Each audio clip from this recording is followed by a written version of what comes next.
and this is Samantha Tarr, who's on the team, and we are here today with Valerie Priess, Mortgage Financial Solutions, and we just wanted to get a lender's take on the new rules that are coming up with the NAR lawsuit settlement, how it's going to affect our buyers, which in turn winds up affecting our sellers.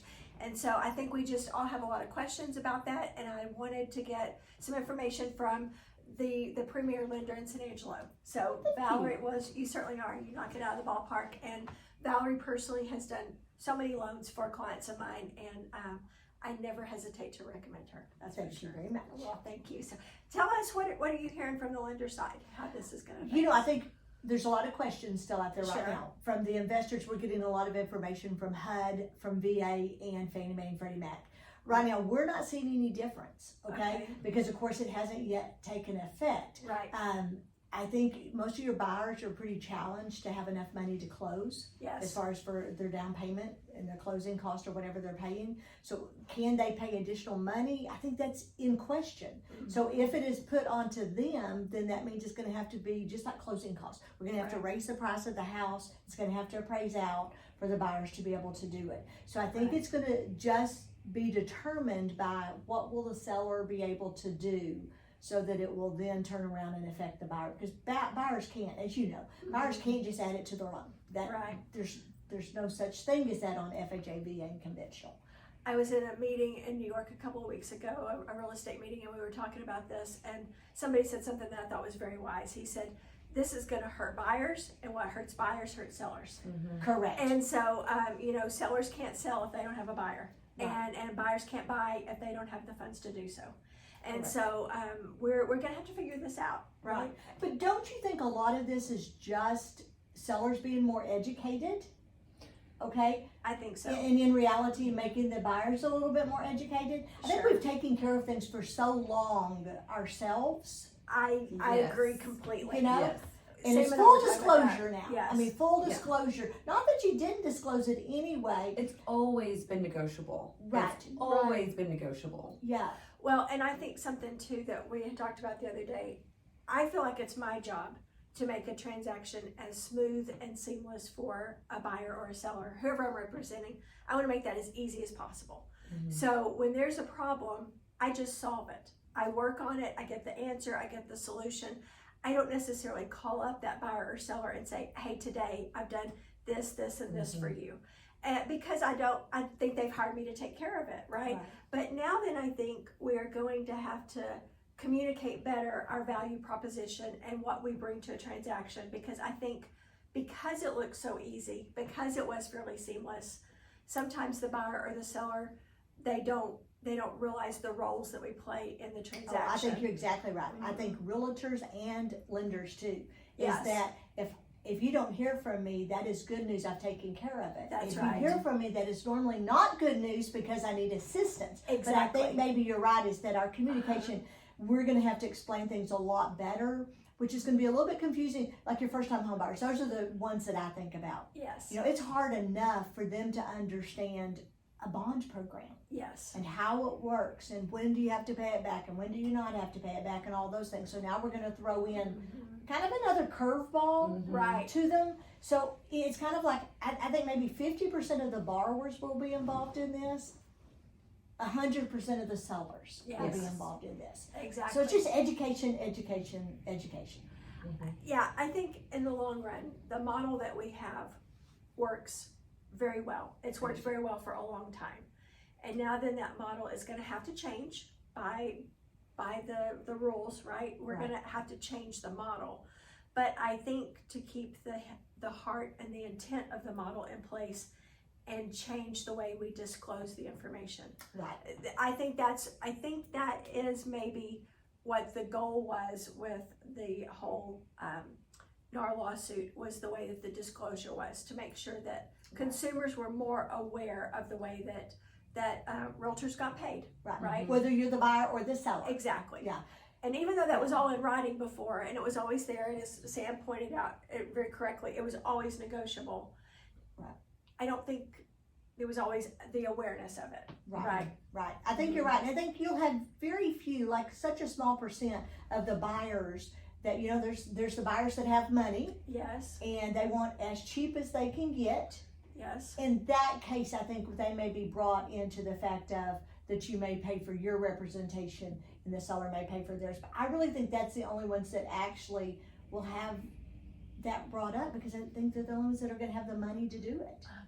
I always tell my buyers that want the sellers to pay for their closing cost, Yes. the sellers can do the math, right? If it's a $200,000 house and you're asking for $5,000 in closing costs, to them that's a $195 offer, right? Okay, well, now that I'm gonna have to explain to the sellers, the buyers can do the math. Exactly. If you're not paying for their buyer's agent commission, they're just gonna take it off of the offer price, right? Because now then it's an expense for them. So it's a mathematical equation either way you go, and the math has to work for both sides. Right. The buyers have to be able to come up with the money they need for their down payment, their cash to close, their prepaids. Right. And now then this is gonna be one more item that will be on there. But I think that the buyers don't always know what all the sellers pay, and the sellers don't always know what the buyers pay. And so there is a perception that it's an unequal transaction. Right. When in fact it's a pretty equal It really transaction. is, but I think again, we're gonna have to all educate them a little bit more. I agree. A lot of times we have buyers that, you know, I just want the seller to pay the closing costs, you know, and I just wanna offer $10,000 less, and I just want it kind of a thing. And Exactly. that's just not knowing Yes. the market and thinking that the sellers are making a ton of money, because a lot of times the sellers aren't. Yes, Right. by the time they pay their closing costs and they pay off their mortgage, you know, sometimes there's just not a lot left on the table for them to work with. Right. And so I think that's, I know I've always tried to be as tactful as possible and not offend anybody in the way that I express how the sellers have their own closing costs and the buyers have their own the time of being tactful, I think, is over. I think think you're right. now we just gotta lay it on the table and show them the numbers, and it's a business transaction that has a lot of emotion with it, Right. which is an unusual situation. Usually something's business or it's emotion, but when you're buying a house, business transaction, but a ton of emotion behind it. And Right. I think we're gonna have to set some of the emotion aside. Right. And they need representation.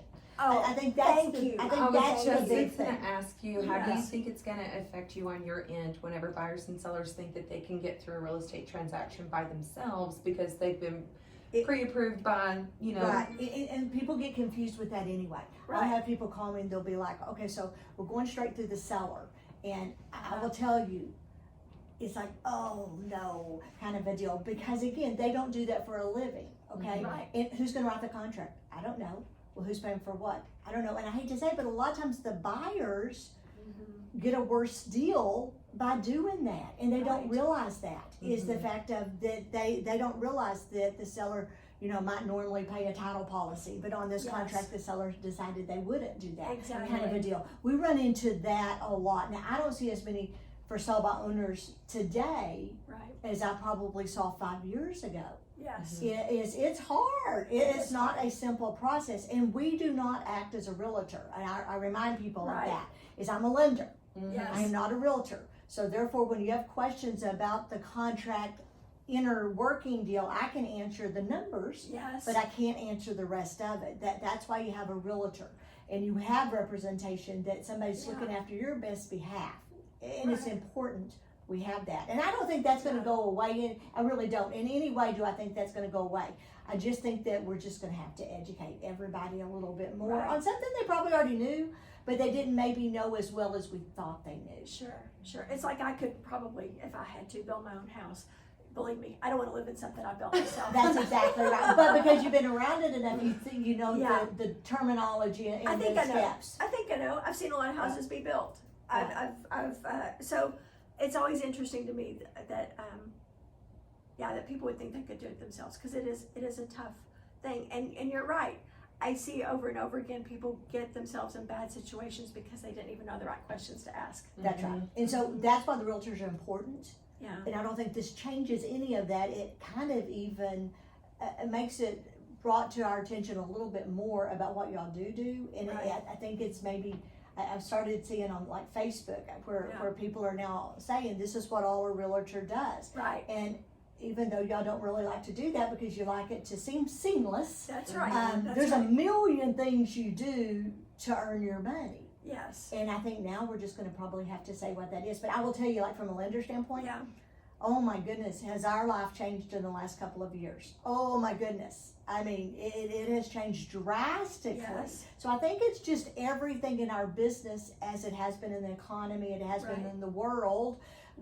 Things are changing. Right. And we just have to be a little bit more educated on everything.